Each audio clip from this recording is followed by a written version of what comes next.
Assalamualaikum warahmatullahi wabarakatuh. Waalaikumsalam.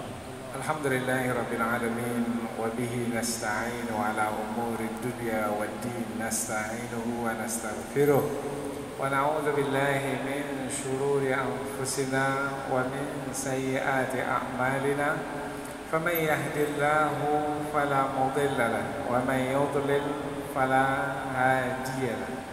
أشهد أن لا إله إلا الله وحده لا شريك له وأشهد أن محمدا عبده ورسوله لا نبي بعده أما بعد.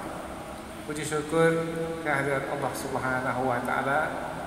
Ala kulli hal kita memuji Allah Subhanahu wa taala meskipun pengajian kita pada malam hari ini agak terlambat.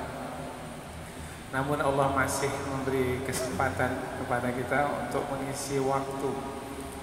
Paling tidak antara maghrib dengan isya ini kita berada di masjid berniat i'tikaf. Mudah-mudahan dihitung oleh Allah sebagai ibadah yang terbaik kita di penghujung tahun 1443 Hijriah, yang insya Allah dalam beberapa hari lagi akan berakhir tahun ini dan kita akan memasuki tahun yang baru pula.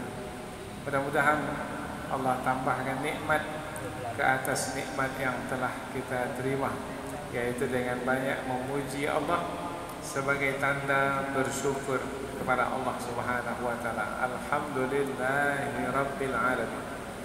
Kemudian tidak lupa pula bersalawat dan bersalam kepada Rasulullah sebagai tanda keimanan kita kepada Allah. Allah menyeru kita, wahai orang-orang beriman, buktikanlah keimananmu. Ya ayyuhalladzina amanu, buktikanlah keimananmu dengan bersalawat kepada Nabi. Sallu alaihi, bersalawatlah kepada Nabi. Wasallimu taslima, dan buktikanlah keimananmu dengan bersalam kepadanya. Bersalawat kepada Nabi yaitu dengan mengucapkan Allahumma salli ala Sayyidina Muhammad wa ala ali Sayyidina Muhammad, dan bersalam kepada Rasulullah dengan ucapan Assalamu alayka ya Rasulullah. Kaum muslimin dan muslimat yang dirahmati Allah, karena kita berada di penghujung tahun, maka sebaik-baik yang kita lakukan di penghujung tahun adalah memuhasabah diri kita. Memuhasabah maknanya menghisap atau menghitung diri kita. Karena biasanya kalau kita berdagang di penghujung tahun, seperti apa pencapaian kita dalam satu tahun, maka biasanya kita akan menghitung pendapatan kita itu mulai dari awal tahun hingga ke akhir tahun. Nah, bagaimana meningkatkan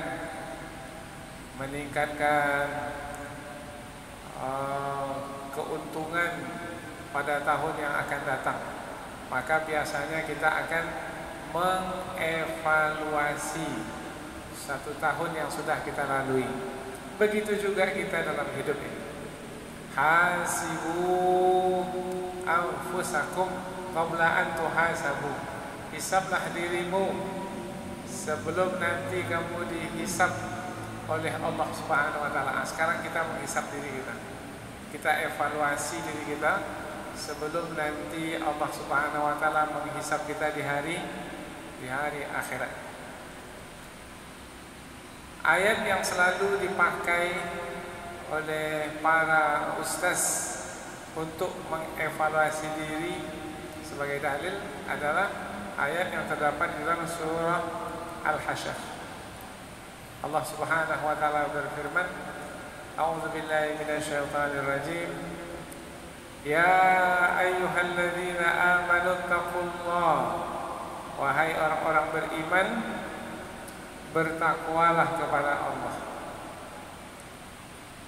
Setelah itu ada perintah Allah, wal tanzur nafsum ma qaddamat, hendaklah setiap diri memperhatikan apa yang telah dikerjakan. Karena kita berada di penghujung tahun, apa yang telah kita kerjakan di sepanjang tahun ini. Lihat untuk hari esok. Jadi yang telah kita lakukan itu bukan hanya untuk kenangan saja, tidak, tetapi untuk hari esok. Bermakna untuk hari esok, untuk dijadikan bekal bagi kita di hari akhirat. Karena hari esok yang dimaksud itu adalah hari akhirat. Ulama tafsir menerangkan bahwasanya esok yang dimaksudkan itu adalah akhirat. Jadi memuhasabah diri, yaitu mengevaluasi apa yang sudah kita kerjakan untuk kita jadikan bekal di hari akhirat. Karena hidup yang sebenarnya hidup yang sejatinya hidup, bukan hidup yang di dunia ini. Ini hidup yang sementara sifatnya. Hidup yang sebenarnya hidup adalah hidup akhirat yang bersifat abadi.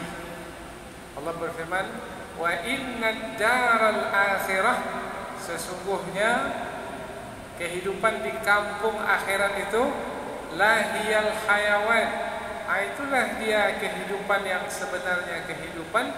Laukanu ya'lamun, kalau mereka mengetahui. Jadi banyak di antara manusia tidak mengetahui kehidupan yang sebenarnya kehidupan itu adalah hari akhirat. Akhirnya hanya menjalani hidup di dunia ini saja dan tidak berbekal untuk hari akhirat. Akhirnya nanti tiba-tiba terkejut apabila kematian itu tiba. Ingin kembali ke dunia untuk mendapatkan bekal bagi hari akhirat. Tapi kalau sudah meninggal dunia, mungkin kita dapat kembali lagi hidup seperti sekarang ya. Nah, kalau sudah meninggal dunia, kalau sudah mati, sudah kita akan terus menjalani hidup tanpa bisa kembali lagi ke dunia. Ibaratnya kata ulama kita adalah seperti pintu gerbang yang dibukakan. Nah, kematian itu seperti pintu gerbang yang dibukakan. Siapa yang melaluinya, melalui kematian, maka pintu itu ditutup dan dia tidak akan bisa kembali lagi. Hatta idza jaa ahadahumul maut, sehingga apabila kematian datang kepada salah seorang mereka. Mereka yang dimaksudkan ini siapa nih? Mereka yang lalai dari berbekal untuk hari akhirat. Nah, apabila kematian datang kepada salah seorang mereka yang lalai itu, apa kata mereka?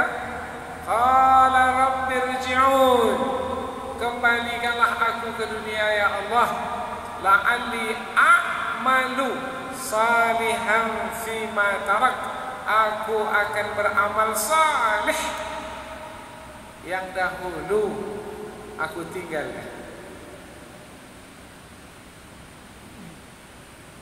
Mungkin kalau sudah meninggal dunia kembali lagi untuk beramal saleh seperti yang dijalani sebelum kita meninggal dunia, tidak akan mungkin. Kalau sudah mati, tidak akan mungkin lagi kembali ke dunia ini. Berarti yang disebut di dalam Al-Quran itu penyesalan yang terlambat.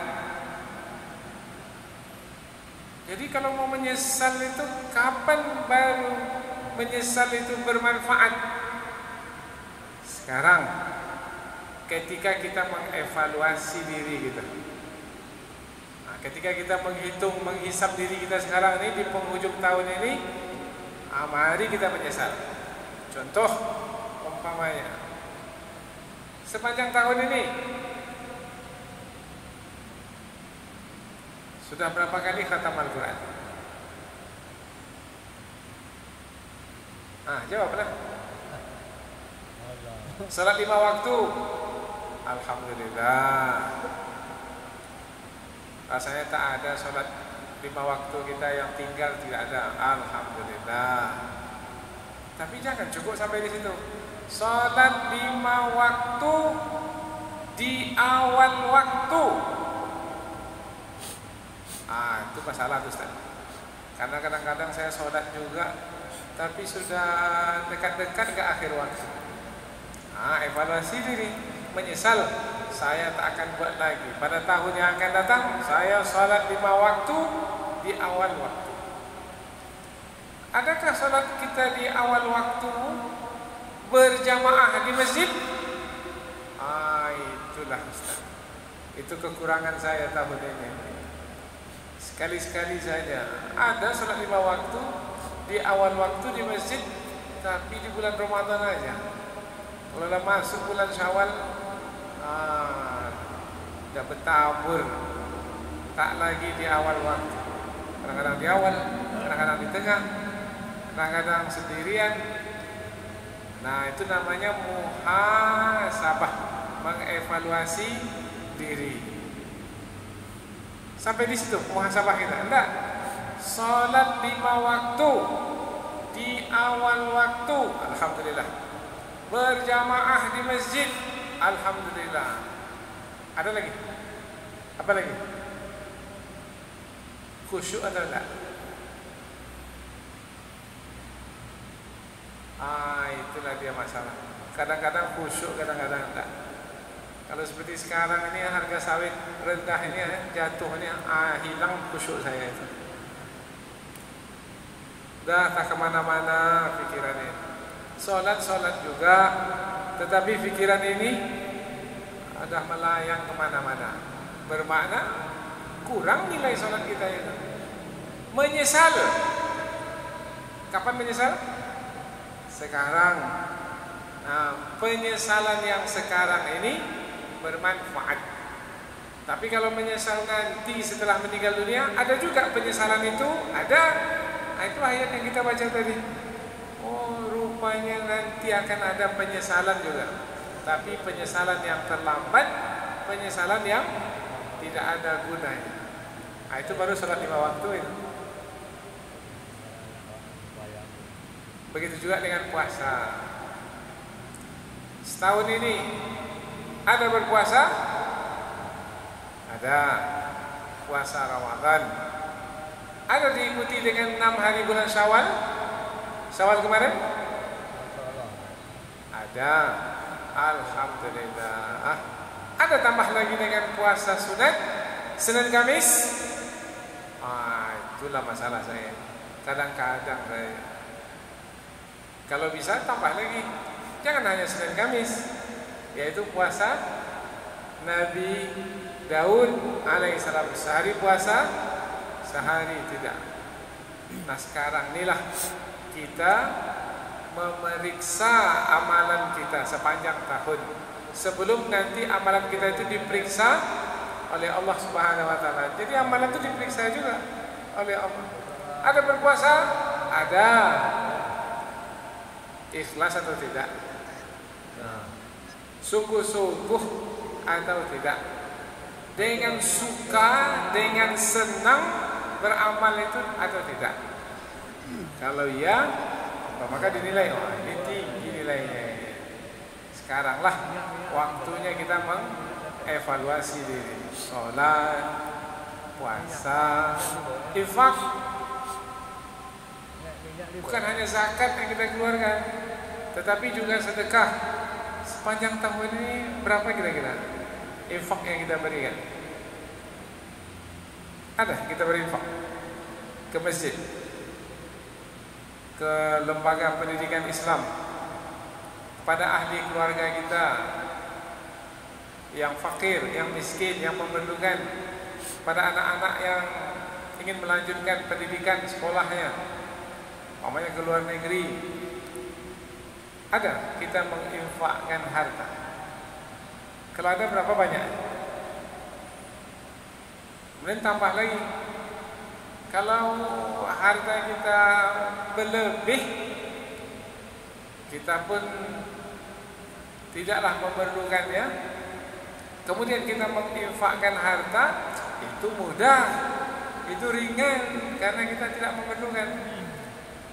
Tapi ketika kita memerlukan, ketika itu pula orang lain membutuhkan bantuan kita, ada kita infakkan harta kita ketika itu.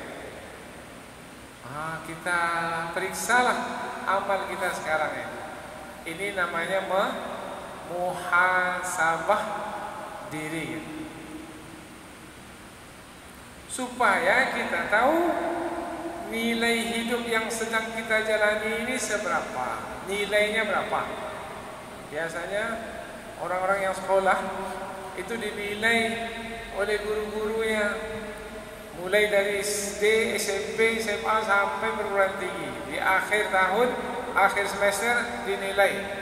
Berapa nilainya? Kira-kira nilai kita untuk diri kita, jujur tapi dalam menilai, berapa nilai yang kita berikan untuk diri kita pada tahun ini? 10. Hebat tuh 10. Berapa nilai kita? Jujur, supaya kita bisa memperbaiki diri.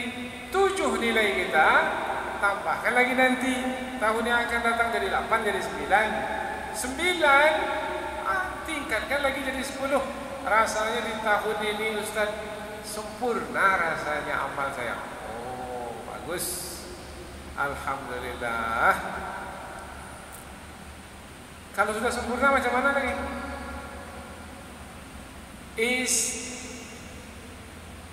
Apa is? Apa sambungannya is? Sengaja ini saya potong ini untuk dilanjutkan sendiri. Alhamdulillah, amal saya sepanjang tahun ini maksimal. Insya Allah, alhamdulillah, saya suka, senang, saya berbangga dengan amal-amal yang saya kerjakan, terbaik dalam hidup saya. Berikutnya apa lagi? Istiqomah. Bisa tidak seperti itu juga pada tahun yang akan datang? Kalau istiqomah, maka nilai hidup kita bertambah lagi. Pertambahannya adalah pada kualitas hidup itu. Itulah sebabnya mengapa diulang perintah bertakwa sekali lagi dalam ayat Ya ayyuhalladzina amanu taqullah. Diawali dengan bertakwalah kepada Allah. Wal tanzur nafsum ma qaddamat lighad. Hendaklah setiap diri memperhatikan apa yang telah dikerjakan untuk hari esok. Wattaqullah, dan bertakwalah kepada Allah. Mengapa diulang kata bertakwa ini 2 kali?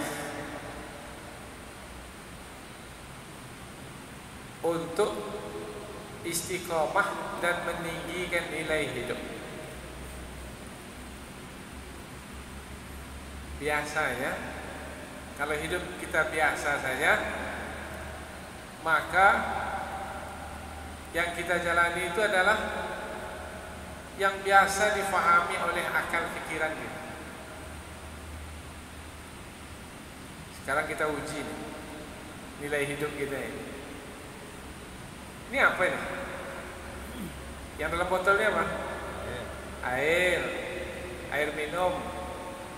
Kalau sebanyak ini air dalam botol ini kecil, kira-kira cukup untuk berapa orang supaya hilang dahaga kita? Maka air yang sebanyak ini untuk berapa orang? Untuk menghilangkan dahaga. Kalau sekedar minum ya banyak nih, seteguk. Berapa orang? 1 orang. 1 orang. Kita memahaminya dengan pengetahuan yang biasa. Karena biasanya memang air yang sebanyak ini hanya untuk 1 orang. Tapi orang kalau nilai hidupnya tinggi nilai hidupnya, maka dia akan melihat bahwasanya air yang sebanyak itu bisa untuk 70 hingga 80 orang kalau nilai hidup kita tinggi.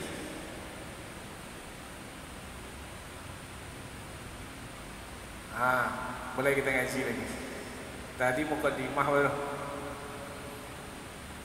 Karena ada 2 takwa tadi kan? Bertakwalah, bertakwalah, bertakwalah, jangan buat lagi kesalahan. Bertakwalah, buat ketaatan saya dan istiqomahlah dalam ketaatan. Itu takwa yang kedua. Ketaatan, tetap terus ketaatan, maka nilai hidup itu akan tinggi. Apabila nilai hidup akan tinggi, apa yang kita miliki nilainya pun tinggi.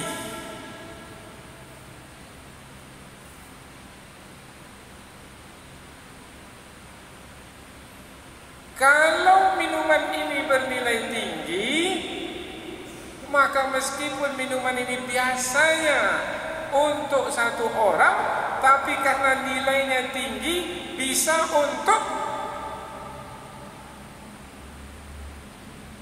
sambunglah. Tadi bisa untuk 70 orang. Contoh, ini langsung contoh aja ini, supaya cepat paham, supaya cepat yakin. Anak paham satu hal, yakin satu hal lagi. Faham? Faham? Yakin?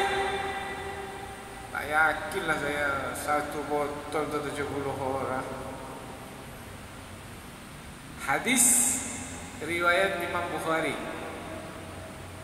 Berarti kalau disebut hadis riwayat Imam Bukhari, berarti hadis ini adalah hadis sahih. Kitab hadis yang paling sahih itu kitab hadis Imam Bukhari. Ada kisah pada masa Rasulullah, makanan untuk 1 orang tetapi dimakan oleh 70 hingga 80 orang. Orang yang makan yang 70 hingga 80 itu kenyang. Makanan yang tadinya nampak hanya untuk 1 orang masih berlebih.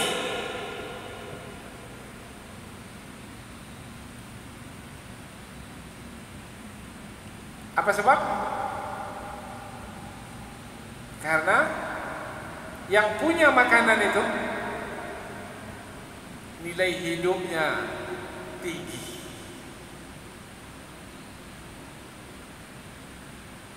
Yaitu Abu Talhah. Istrinya namanya Ummu Sulaim. Siapa nama sahabat itu? Abu Talhah. Ada yang bernama Abu Talhah? Abu Talhah. Istrinya bernama Ummu Sulaim. Mereka ini bukan dari kalangan orang kaya yang banyak makanan di rumah yang tersedia untuk berhari-hari, berminggu-minggu seperti kita dalam kulkas kita itu. Dah. Hanya makanan secukupnya saja untuk suami istri.